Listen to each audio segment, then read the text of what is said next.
Hello दोस्तों, the will power academy में आपका स्वागत है। आज के वीडियो में हम पढ़ेंगे 6वीं कक्षा के अध्याय 3 आरंभिक नगर।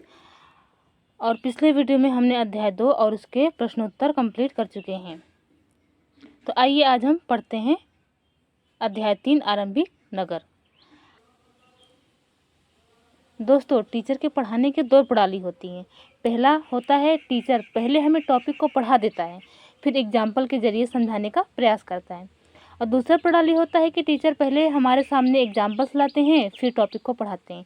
तो एनसीईआरटी इसी बेस पर हमें समझाने का प्रयास करती है। पहले बच्चों के मन में कौतूहल पैदा करती है, फिर उसे समझाने का प्रयास करती है। तो आइए हम शुरू करते हैं और पढ़ते हैं। पुराने भवन का संरक्षण।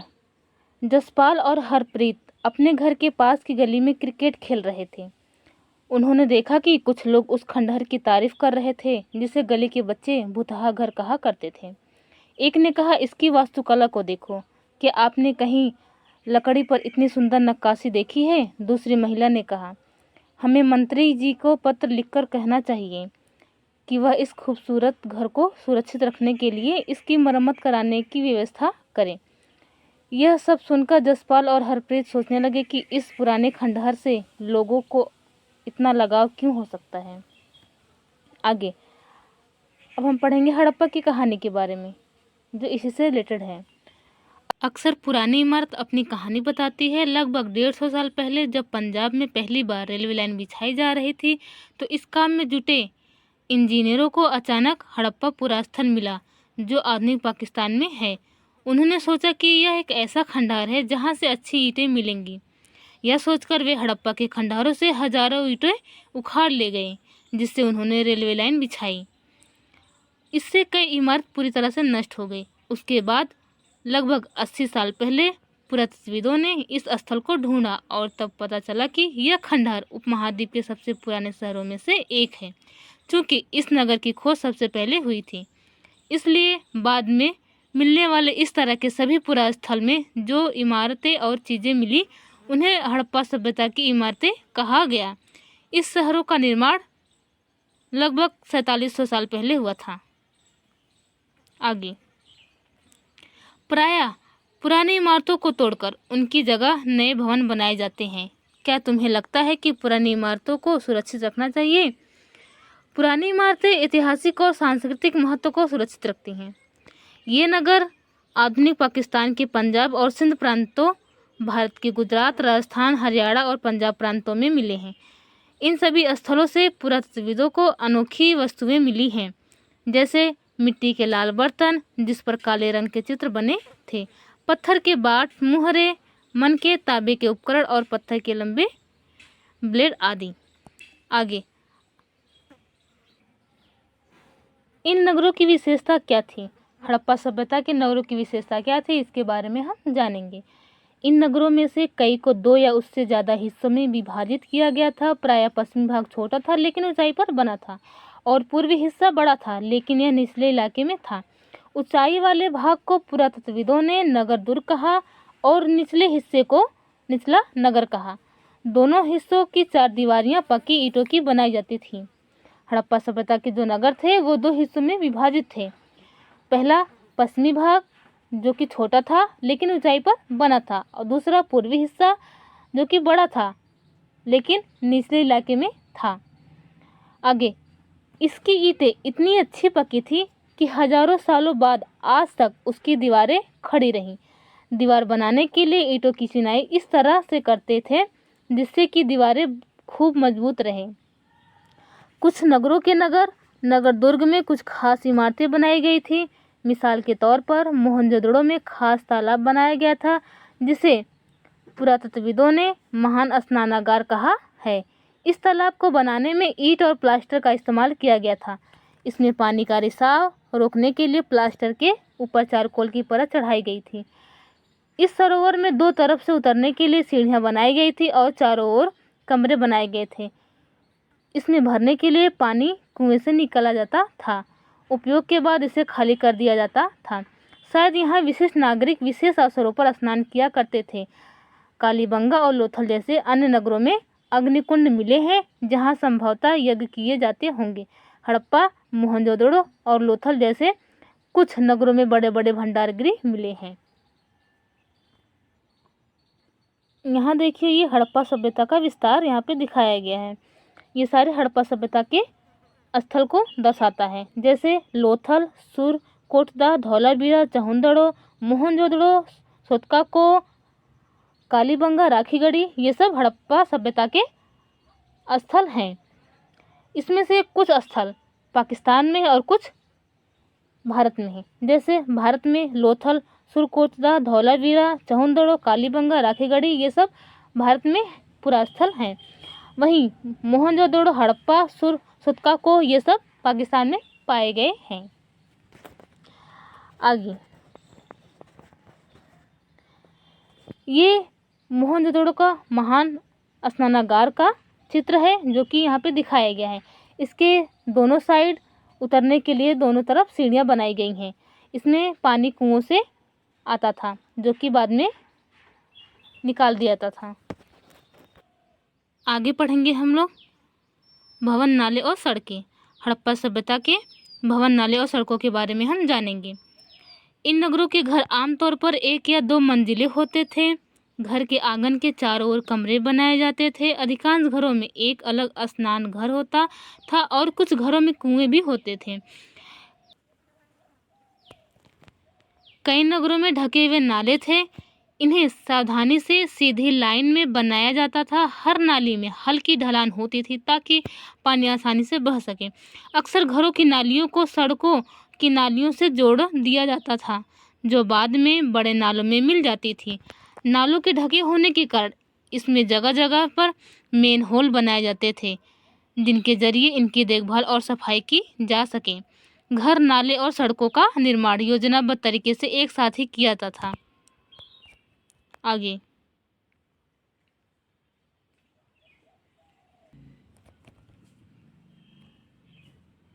ये देखिए, ये हड़प्पा सभ्यता के नालियों का चित्र दिखाया गया है जो कि ढकी हुई हैं नालियाँ, और इसके नीचे कुओं का चित्र है।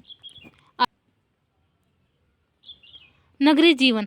हड़प्पा के नगर में बड़ी हलचल रहा करती होगी। यहाँ पर ऐसे लोग रहते होंगे जो नगर की खास इमारतें बनाने की योजना में जुटे रहते थे। ये संभवतः यहाँ के शासक थे। यह भी संभव है कि ये शासक लोगों को भेजकर दूर दूर से धातु, बहुमूल्य पत्थर और अन्य उपयोगी चीज़ें मंगवाते थे। शायद शासक लोग खूबसूरत मनकों तथा सोने चांदी से बने आभूषणों जैसे कीमती चीज़ों को अपने पास रखते होंगे। इन नगरों में लिपिक भी होते थे जो मोहरों पर लिखते थे और शायद अन्य चीज़ों पर भी लिखते होंगे जो बच नहीं पाई। इसके अलावा नगरों में शिल्पकार, स्त्री पुरुष भी रहते थे जो अपने घरों या किसी उद्योग स्थल पर तरह तरह की चीज़ें बनाते होंगे। लोग लंबी यात्राएं भी करते थे और वहां से उपयोगी वस्तुएं लाते थे और साथ ही लाते थे सुदूर देशों की किस्से कहानियाँ। मिट्टी से बने कई खिलौने भी मिले हैं जिनसे बच्चे खेलते होंगे। नीचे यहाँ खिलौने का चित्र दिया गया है, उसके बगल में मोहरे का चित्र दिया गया है। मोहरों पर कुछ लिपि लिखी गई हैं जो कि पढ़ी नहीं गई हैं, फिर भी पुरातत्वविदों द्वारा इसे पढ़े जाने की कोशिश की जा रही है। आगे, नगर और नए शिल्प। अब हम पढ़ेंगे हड़प्पा सभ्यता के नगर और उसके नए शिल्प के बारे में। आओ अब कुछ ऐसी चीज़ों के बारे में अध्ययन करें जो हड़प्पा के नगरों से प्राप्त हुई हैं। पुरातत्वविदों को जो चीज़ें वहाँ मिली हैं उनमें अधिकतर पत्थर, शंख, तांबे, कांसे, सोने और चांदी जैसे धातुओं से बनाई गई थी। तांबे और कांसे से औजार, हथियार, गहने और बर्तन बनाए जाते थे। सोने और चांदी से गहने और बर्तन बनाए जाते थे। यहाँ मिली सबसे आकर्षक वस्तुओं में से मनके, बाट और फलक हैं। आगे, हड़प्पा सभ्यता के लोग पत्थर की मोहरें बनाते थे। इस आयताकार मोहरों पर सामान्यतः जानवरों के चित्र मिलते हैं। हड़प्पा सभ्यता के लोग काले रंग के डिजाइन से किए हुए खूबसूरत लाल मिट्टी के बर्तन बनाते थे। यहाँ देखिए, ये एक पत्थर की मूर्ति है जो कि सुंदर कढ़ाई वस्त्र पहने हुए दिखाया गया है। संभवतः 7000 साल पहले मेहरगढ़ में कपास की खेती होती थी। मोहनजोदड़ो से कपड़े के टुकड़ों के अवशेष, चांदी के एक फूलदान के ढक्कन तथा कुछ अन्य तांबे की वस्तुओं से चिपके हुए मिले हैं। पकी मिट्टी तथा फेयन से बनी तकलियां सूत कटाई का संकेत देती हैं। इनमें से अधिकांश वस्तुओं का निर्माण विशेषज्ञों ने किया था। विशेषज्ञ उसे कहते हैं जो किसी खास चीज को बनाने के लिए खास प्रशिक्षण लेता है, जैसे पत्थर तराशना, मनके चमकाना या फिर मोहरों पर पच्चीकारी करना आदि। मूर्ति का चेहरा कितने आकर्षक ढंग से बनाया गया है और उसकी दाढ़ी कितनी अच्छी तरह दर्शाई गई है, जो कि हमने आपको ऊपर ये चित्र में दिखाया गया है, जो कि पत्थर की मूर्तियां बनी हुई हैं। यह किसी विशेषज्ञ मूर्तिकार का ही काम हो सकता है, हर व्यक्ति विशेषज्ञ नहीं हो सकता। हमें यह पता नहीं है कि क्या सिर्फ पुरुष ही ऐसे काम में प्रशिक्षण हासिल करते थे या फिर केवल महिलाएं ही। शायद कुछ महिलाएं और पुरुष दोनों ही इस काम में दक्ष थे। फेयंस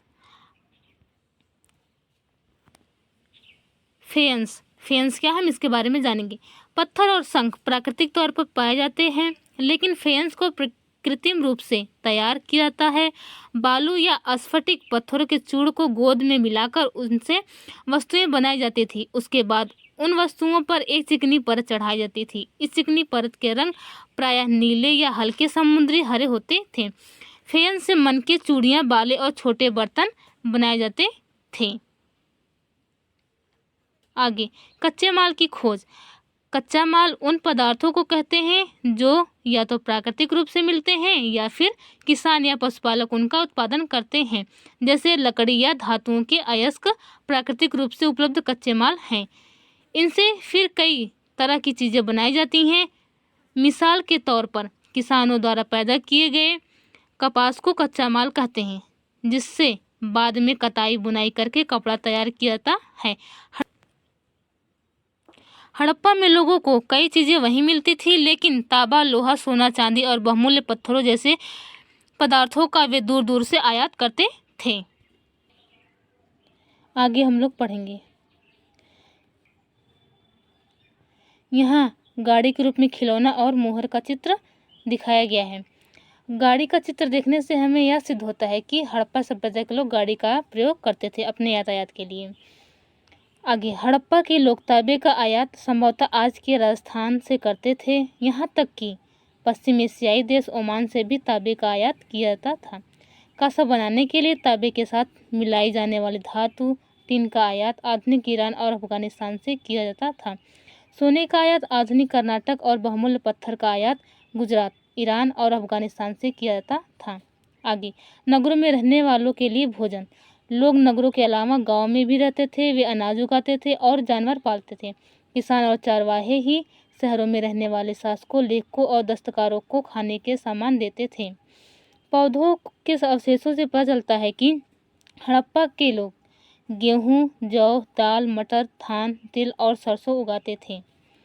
जमीन की जुताई के लिए हल का प्रयोग एक नई बात थी। हड़प्पा सभ्यता के हल तो नहीं बच पाए हैं क्योंकि वे प्रायः लकड़ी के बनाए जाते थे, लेकिन हल के आकार के खिलौने मिले हैं।